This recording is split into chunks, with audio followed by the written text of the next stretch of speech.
प्रभु भन्नुहुन्छ कसले तँलाई भन्यो नाङ्गे छस्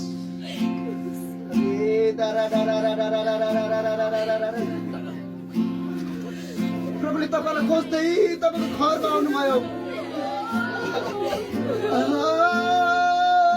खोज्दै तपाईँको घरमा आउनुभयो तपाईँ एक्लै हुनुभएको ठाउँमा उहाँ आउनुभयो तपाईँ त्यागिनु भएको ठाउँमा उहाँ आउनुभयो तपाईँ रित्तिनु भएको ठाउँमा उहाँ आउनुभयो युहन्ना 15:16 भन्छ तिमीहरूले मलाई चुनेनौ तर मैले तिमीलाई चुने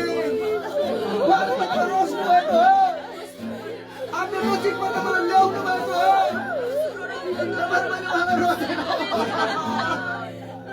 तपाईँ मैले उहाँलाई रोजेन उहाँले तपाईँलाई रोज्नु भएको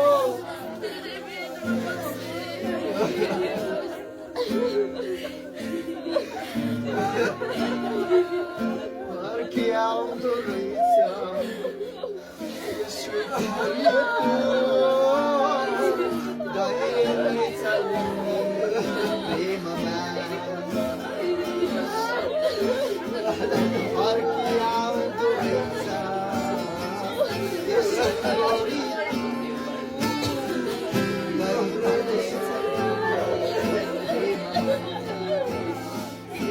संसारको खोलाहरू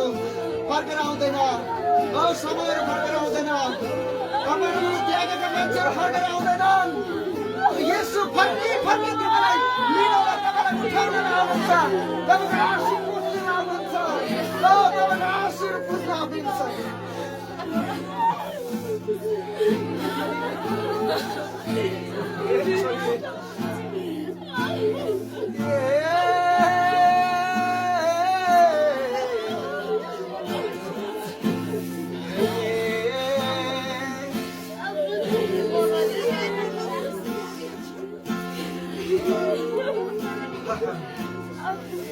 तपाईँहरूलाई पाउनको दिन उहाँ धेरै खुसी हुनुभयो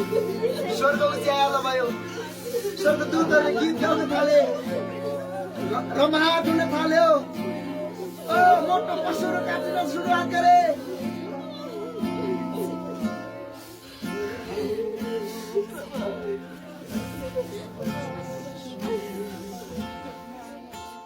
येशू तपाईँलाई खोज्दै आउनुभयो जुन दिन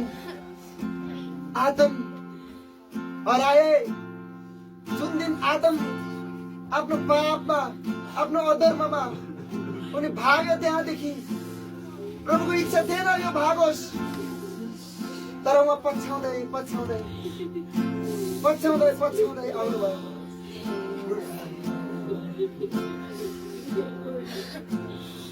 परिस्थितिले भन्यो उहाँलाई तेरो छोराले पाप गरेको छ तेरो छोरीले पाप गरेको छ तैँले यिनीहरूलाई लैजान चाहन्छस् भने त मारिनु पर्छ तैँले रगत पकाउनु पर्छ उहाँले भन्नुभयो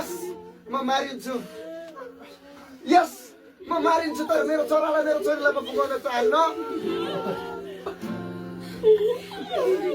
परिस्थितिले भन्यो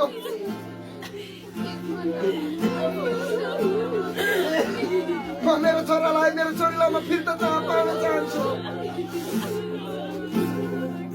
जुन दिन उहाँ खोज्दै आउनुभयो तपाईँ त्यागिएको हुनुहुन्थ्यो तपाईँ हेरिँदो हुनुहुन्थ्यो तपाईँ दमनमा पर्नु भएको थियो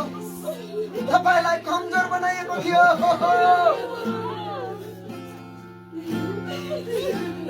तर उहाँले